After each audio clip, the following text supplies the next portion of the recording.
প্রত্যেক মানুষই চেষ্টা করেন যেন তিনি ধনী হন, যত সম্ভব বেশি ধন অর্জন করতে পারেন, সম্পন্ন থাকতে পারেন। আর তা হবে নাই বা কেন? কারণ এটাই হলো এমন এক বস্তু যা আদান প্রদান এমন নানান কাজে আসে। চেষ্টা তো সব মানুষই করেন, ধন অর্জন সব মানুষ করতে পারেন না।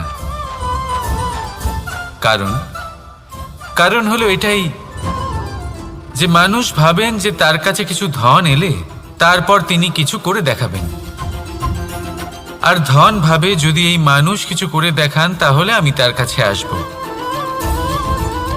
সেই জন্য কিছু করে দেখান, এমন শ্রেষ্ঠ কাজ করে দেখান যাতে ধন নিজেই আপনার কাছে ছুটে আসে।